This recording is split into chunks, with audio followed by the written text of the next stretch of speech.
Sometimes magic is all you got. Sometimes the only thing that you can turn to when you need help immediately and seriously is magic. Sometimes it's all we got. So I need y'all to start believing in the abilities that y'all have spiritually and stop doubting your talents and your gifts. I'm going to tell y'all a story about when I had to heal my son who was sick in the hospital and how I used magic to get him out of the hospital. So when my son was about 7, maybe, I learned that he had asthma. Took him to the doctor, found out he had asthma. So they prescribed him, the breathing machine and like the inhalers that you use for his asthmatic symptoms. And so I was like, okay, every once in a while we would use the breathing pump. At night I would hook him up to the breathing machine before he went to bed just to make sure he was fine. But he never really had like a quote-unquote asthma attack or anything like that since he was diagnosed. I think he had problems breathing, and I was asking the doctor about it, and the doctor said it was asthma, but he had never had another attack since then. Until one day he got sick, and he couldn't breathe. So he was about 8 years old at this time, and I took my son to the hospital and they did a breathing test on him, and I believe his breathing was like at 60%. It was really low. So I freaked out. Oh, I was so scared. But of course I didn't let my son see that, I was the brave one. I looked like, oh, everything's going to be okay, son. Everything's going to be fine. Now, of course, I am practicing. I'm practicing, metaphysics, magic, spirituality, all of that at this time.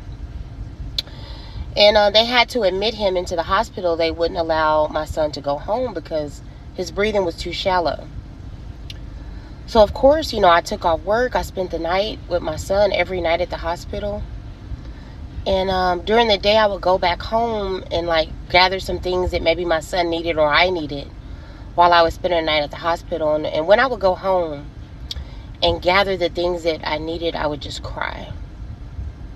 So I would just be at home and cry and wish, they would release my son and pray that his health was okay and everything was good with him. And something clicked on one day. I went home. This was probably about the second night that I spent the night in the hospital. And something clicked in my mind and said, stop crying. You've been coming home crying every day about your son. Stop crying. Something told me you're a whole witch. You're a whole powerful spiritual practitioner. Get your shit. Get your toolbox. Get your ingredients.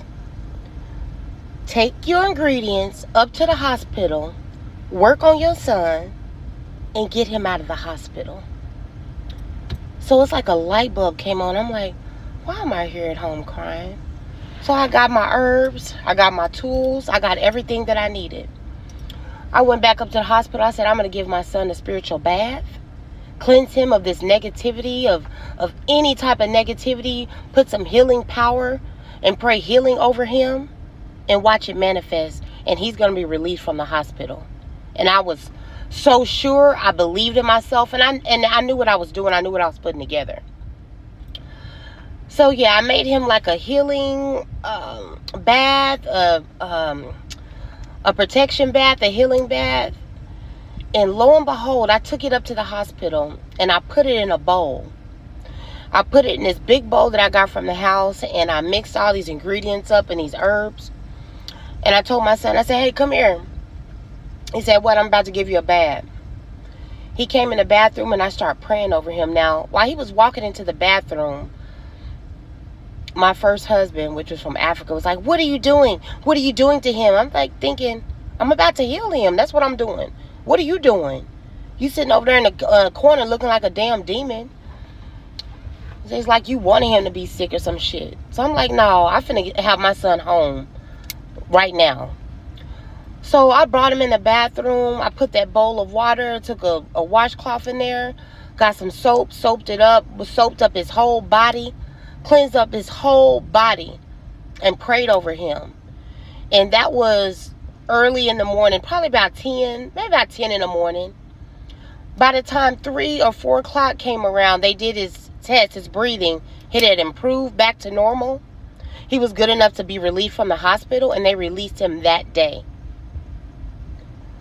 So what I'm saying, guys, is have faith in the gifts that you have as a spiritual practitioner. Have faith in your abilities. Don't let nobody around you tell you that, oh, it's not real, you can't do it, or you're not able to heal anybody, or you're not able to manifest. Don't let nobody tell you shit. If you know you have a gift to heal, if you know you have a gift to help others, to protect, whatever your gift is spiritually, I want you to believe in it. And do not believe anybody who tells you anything different. I got my son out of the hospital that day. They planned on keeping him. His breathing was so shallow before we did that bath. They were going to keep him in there probably for another week.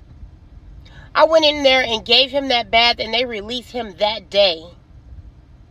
And I've never stopped protecting him since then.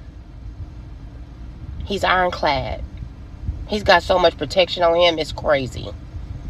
That's what we need to do. Protect our family, friends, and loved ones with our gifts, with our talents, with our spiritual blessings, and the gifts that we were born with.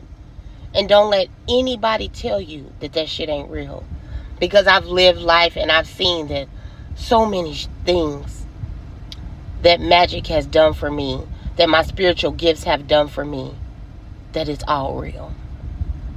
And I just wanted to come on here and let y'all know that. Believe in your gifts.